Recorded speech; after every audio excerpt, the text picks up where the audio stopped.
Hi, everyone, and welcome back. Now, I hope you have your cards. So, if you don't have your cards, whether it's affirmation cards, oracle cards, or your tarot cards, go and grab them now because in this little session, we are going to be looking at how we use our cards to help us navigate those bumpy times in our life where we just need something positive to look forward to or to find a message that we just can't seem to grasp in our everyday life. We grab our cards. We all have a friend who has a pack of cards somewhere.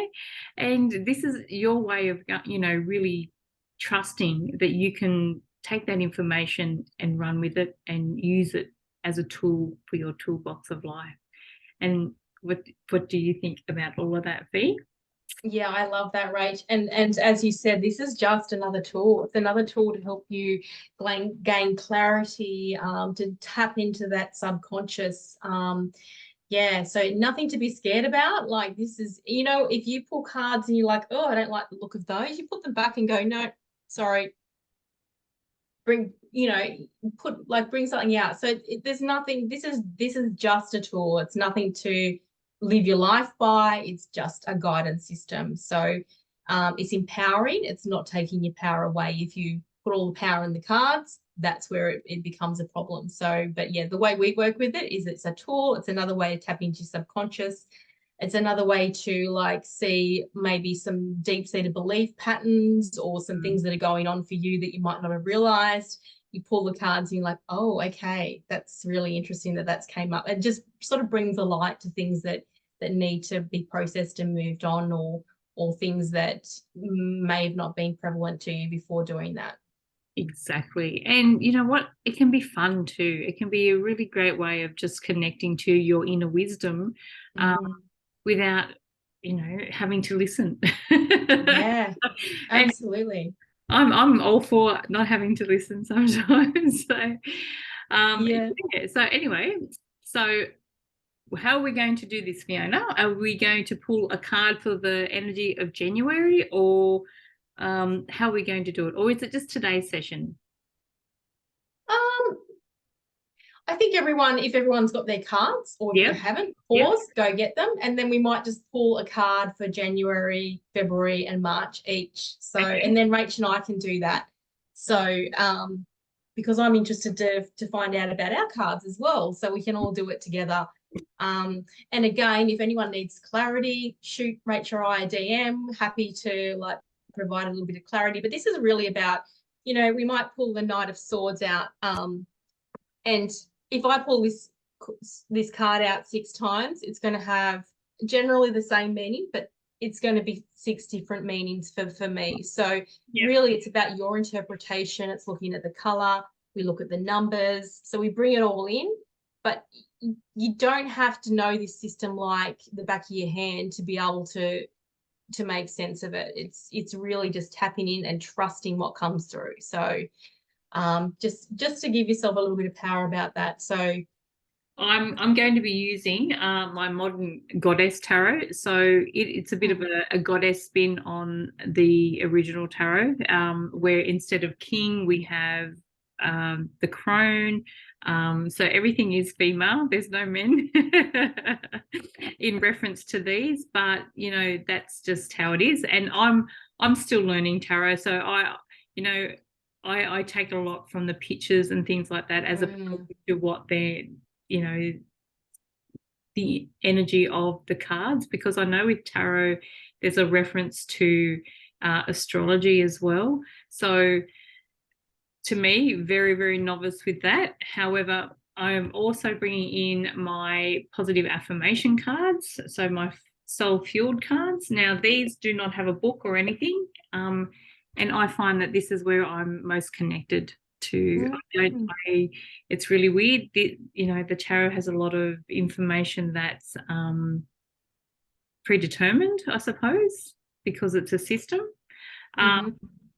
Whereas with these, there's words, there's colors, there's that, but I actually get my own downloads for it too. So with the affirmation cards, so it's really weird. yeah. And it's a way of digging into the subconscious to make sense of things. So maybe that's what's worked for you. I'm Exactly. using my Chrysan cards.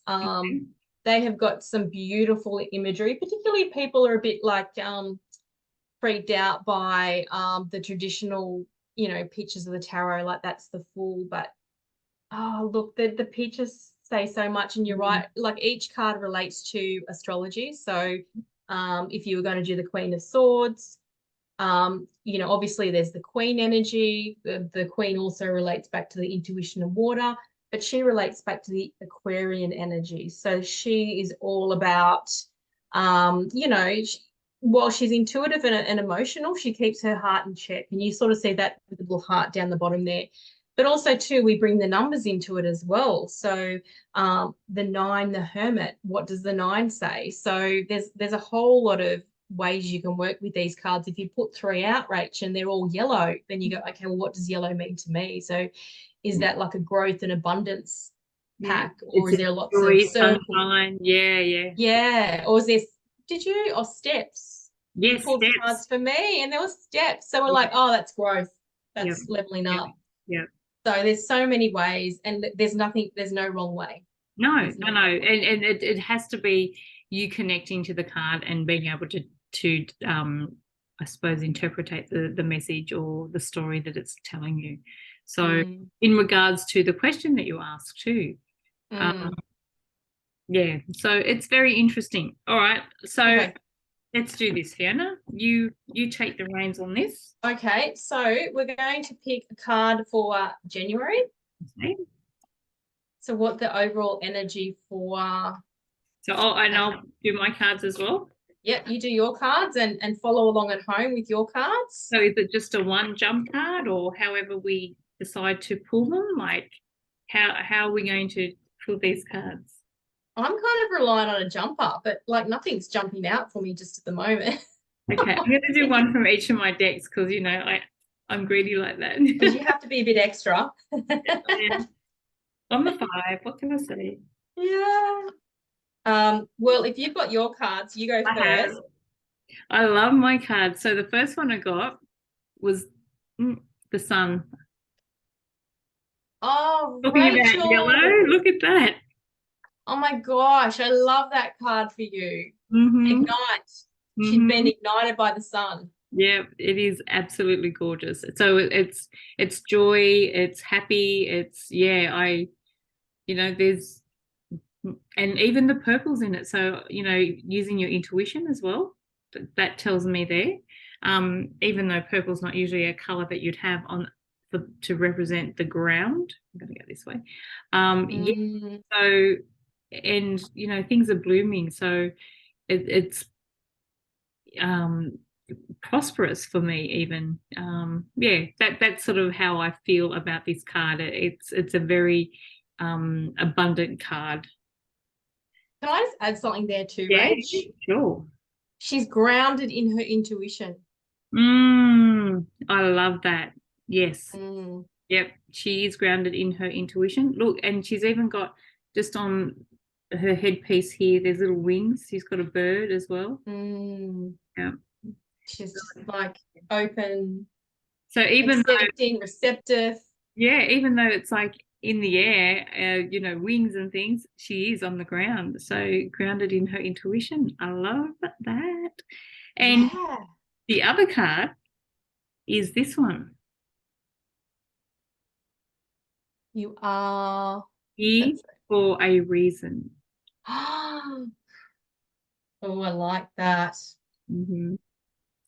And this, the green to me is all about the heart. Okay. And it could be maybe self-love, it could be anything, but you've got a bit of blues, you've got a bit of purples. The blue is to me, about your throat chakra. And then the purple, obviously your third eye. So, it's okay, it's a card, it just has pictures on it, but it's telling us so much more than that, and we're here for a reason. So maybe if someone just needed, this is what the energy of January for me is that I'm here for a reason. Okay. And not only that, I've got this abundant sun card as well. So grounding into my intuition. Okay. Mm. So to me, both of these have elements of intuition. This, look at the heart in this one. So it's, yeah, there's so much happening here for January. Absolutely. And can I just say, it looks to Yep. me, I'm like, I've got you small on my Yep. page, Rach, but it looks like the green is in a circle. So it's like expanding out, Mhm. like a lot of expansion for you in January. Yeah, and I already feel that for myself in January. Okay, so what did you get? So I didn't have any grunt jump out, but when I looked down, I had ones that had flipped over in my pack, and I actually have three. So Mhm. I have the Ace of Pentacles Mhm. and the Ten of Pentacles, Mhm. and then the Page of Swords. Ooh. So yeah, I can really Can I relate just to say this something? energy. Yes, please do. 3 yellow cards. Three yellow cards. And what else do you notice, Rach? Like, There's circles. yeah, expansion. Yeah. And then I love her. So for me, how look, I could like we're what are we 11th of, so we're almost halfway through January. So this is all about those light bulb ideas. So this is like a messenger card, and it's like things are just going to come in really quickly, like a Okay. lot of learning. And there's been some really light bulb moments for me since we last spoke Mhm. a week ago. There's starting something new Mm. practically. So this is all about earth, getting your hands dirty, starting something new, but not starting from scratch. It's starting something new that you've already got the tools to do, or you're building the tools to Yeah. do. Yeah. And then the Ten of Pentacles, which is like Community success, or something. happiness, legacy, like not just doing it for yourself, but doing Yeah. it for your community. And yeah, that really relates to me. So yeah, I love Beautiful. that. Awesome. And this is just when we can feel so overwhelmed and lost in life, just having this tool to just break that funk is Mhm. just it's just priceless, really. But it's knowing that this is a tool and it doesn't have authority or power over us, but we can use that as an aid for us to go, okay, we're in January, and this is the card that's come up for me, the sun. And what am I igniting? What is it? How am I connecting to my intuition, and all of those sorts of things that you get to respond to that and ask yourself questions about how it relates to your life. And that's how you use it Mm. as a tool. It's not like, oh, this is the sun and it means that, and that's the gospel and whatever. Mm-mm. There's so much more to it. So this is your tool. It doesn't own you. Okay. Just because when we do put so much authority into something outside of ourselves, we then give our power away. And this whole session here is about us making sure we don't give our power away to anything or anyone outside of ourselves. Yeah. We are the experts in our own life. That's That it. we are. That we are. So, and just to follow on from that, Rach, like that's nothing new for me. Mhm. That's nothing new for me. But this is beautiful confirmation that what I'll be stepping into is going to I don't have anything to worry about. Yeah. So, same. Yeah. But yeah, exactly. It's a beautiful, empowering tool.